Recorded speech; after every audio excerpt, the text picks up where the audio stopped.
Last night was the first in two planned presidential debates for this year's presidential election. We had in the left corner Joe Biden, we had in the right corner Donald Trump, and we had on a different channel altogether Robert F. Kennedy Jr. I should note on RFK Jr., he had over 1 million live viewers.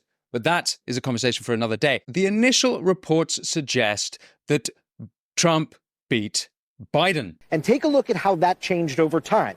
55% thought before the debate that Donald Trump would win the debate. 45% thought Joe Biden would win the debate. Look at what the debate did to those expectations. However, is something else going on? Could it be that Biden losing was the plan all along? Could it be that the Democrats themselves wanted it to go this way? But the most interesting part of the debate wasn't the debate itself, funny and annoying and entertaining as it may have been, but actually the reaction and what happened after. Before we go any further, if you want to support the show and help me get to 200,000 subscribers in under 6 months, all you have to do is press subscribe. If you do that, I can get more great guests on. I can explore more topics that you want to hear about. Before we get into it, though, let's just remind ourselves what the lay of the land was before the debate. Trump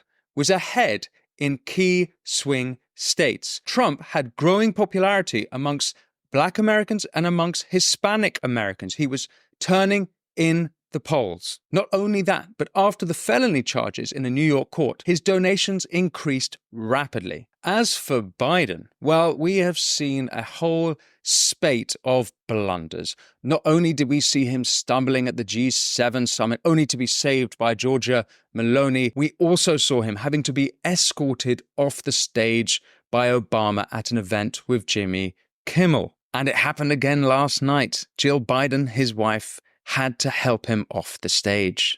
And of course, there's Kamala Harris, as popular as ever. I can imagine what can be and be unburdened by what has been, you know? Biden made the claim that the Border Patrol fully endorsed him. By the way, the Border Patrol endorsed me, endorsed my position. At the same time, the Border Patrol Union tweeted out that they have never and would never endorse him. And there were some other amusing moments.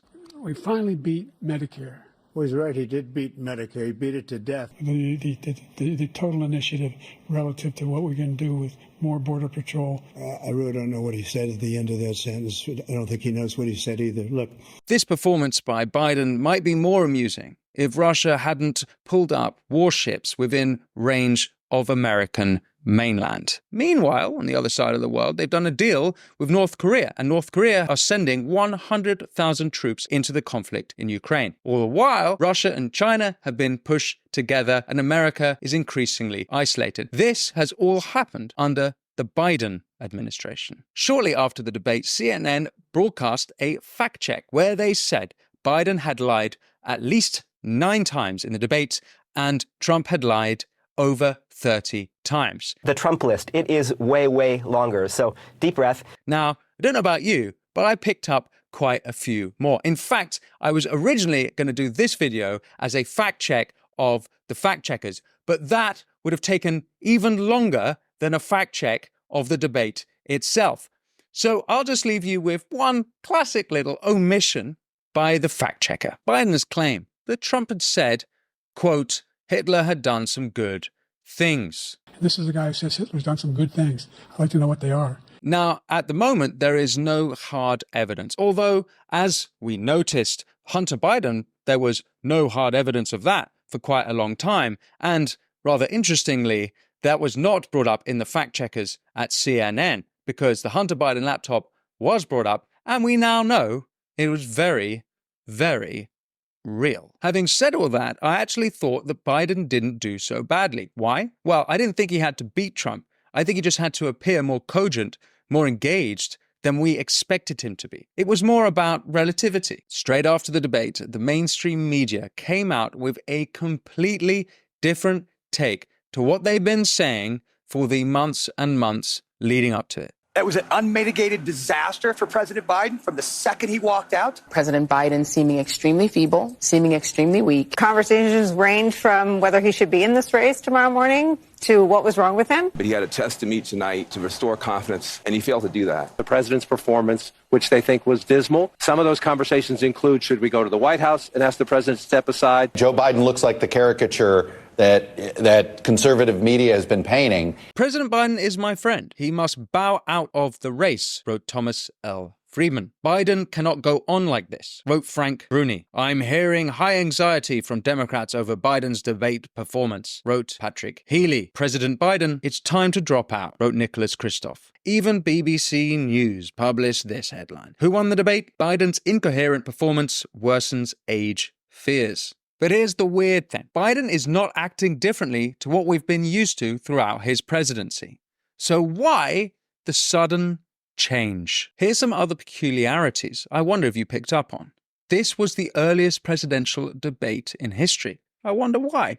It's now June, but the presidential election is not until November. We'll get to that later. Now, this controlled environment, not only that there was no audience, not only that there was a controlled microphone system so that the candidates could not interrupt each other or be interrupted, it all seemed to me like this would suit Biden.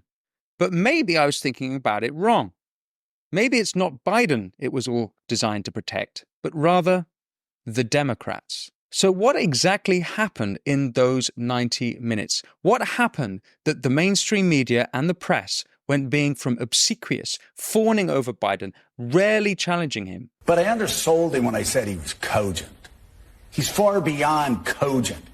In fact, I think he's better than he's ever been. To suddenly, now, turning their backs on him. Unmitigated disaster for President Biden. So where are we now exactly? The mainstream media have turned their backs on Biden, but Democrat politicians still stand by Biden. But it was a strong finish. You don't turn your back because of one performance. It's been a masterclass. For now, Jill Biden as enthusiastic for her husband as ever. Joe, you did such a great job. You answered every question. You knew all the... What did Trump do?